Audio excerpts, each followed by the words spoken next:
మూల విరాట స్వరూపమే స్వయంగా బయటకొచ్చి రథమెక్కి భక్తులను అనుగ్రహించే అపూర్వ ఘట్టం కనిపించేది ఒక్క పూరి జగన్నాథ క్షేత్రంలోనే.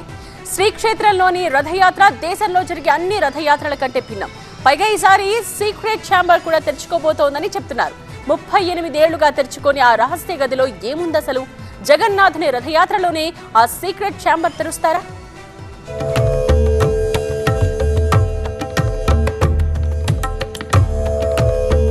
వస్తున్నాయి జగన్నాథ రథచక్రాలు.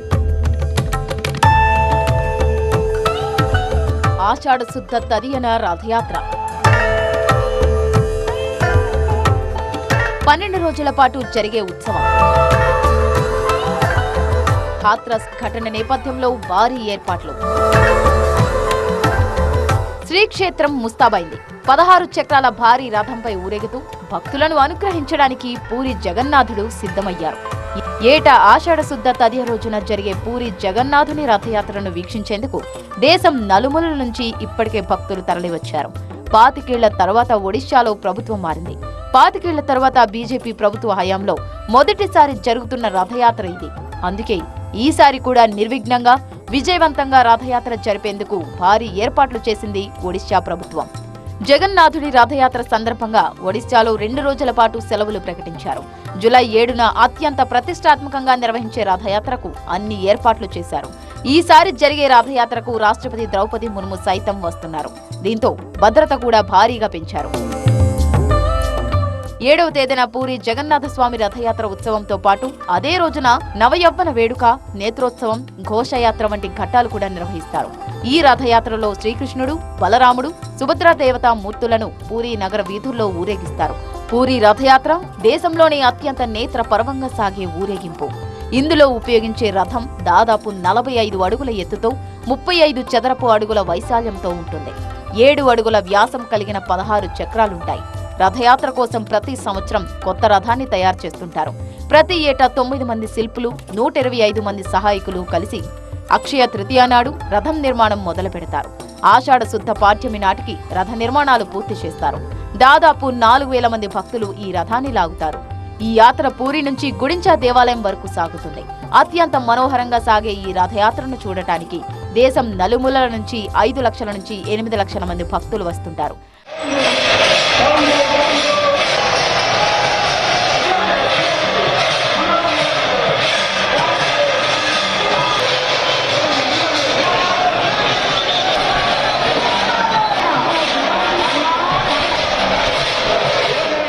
లక్షల మంది భక్తులు వచ్చినా సరే ఎవరికి ఎలాంటి ఇబ్బందులు కలగకుండా దర్శనం జరిగేట్టు ఏర్పాట్లు చేస్తారు.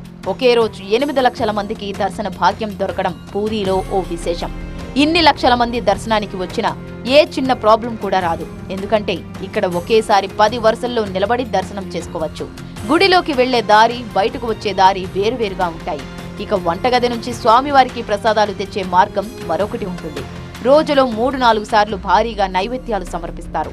అయినా సరే భక్తులకు ఎలాంటి ఇబ్బందులు రావు. ఇక్కడ మరో విశేషం చెప్పుకోవాలి. జగన్నాథునికి జరిగే నిత్య పూజలలో రోజుకి 6 సార్లు చొప్పున సుమారు 54 రకాల ప్రసాదాలు నివేదన చేస్తారు.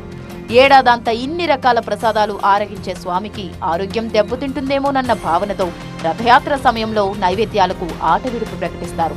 ఈ రథయాత్రలో స్వామివారికి ఆయుర్వేద ఔషధాలను నైవేద్యంగా సమర్పిస్తారు. ఇటువంటి ఔషధ సేవ జగన్నాథుని ఆలయంలో తప్ప మరెక్కడా కనిపించదు. నిజానికి ఈ రథయాత్రను నిర్వహించేది ఒడిశా ప్రభుత్వం కాదు. ఆ బాధ్యత, నిర్వహణ మొత్తం గుడి పెద్దలకే అప్పగిస్తారు. ఆలయ నిర్వాహకులు దాదాపు 2 నెలల ముందు నుంచే ఈ యాత్రకు ఏర్పాట్లు మొదలు పెడతారు. కాకపోతే ఒడిశా ప్రభుత్వం తరపున పోలీసుల బందోబస్తు ఉంటుందంతే. చార్ధాంలో పూరి జగన్నాథుని క్షేత్రం కూడా ఒకటి. ఇక్కడ జరిగే రథయాత్ర కూడా చాలా పవిత్రమైంది. ఎందుకంటే సహజంగా ఊరేగింపు అనగానే ఉత్సవ విగ్రహాలను బయటకు తీసుకువస్తారు.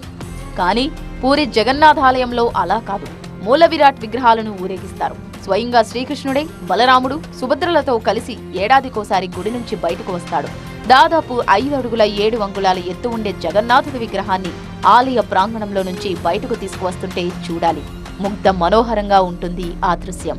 అందుకే రథయాత్రలో పాల్గొంటే అన్ని తీర్థయాత్రల ఫలితం దక్కినట్టేనని నమ్ముతారు భక్తులు. దీనికోసమే లక్షల సంఖ్యలో భక్తులు వస్తుంటారు. హిందూ పంచాంగం ప్రకారం ఆషాఢ మాస శుక్లపక్షం 2వ రోజున రథయాత్ర మొదలవుతుంది. అంటే ఈ ఆదివారం నుంచి మొదలవుతుంది. 12 రోజుల పాటు జరిగే ఈ ఉత్సవం జూలై 16న ముగుస్తుంది.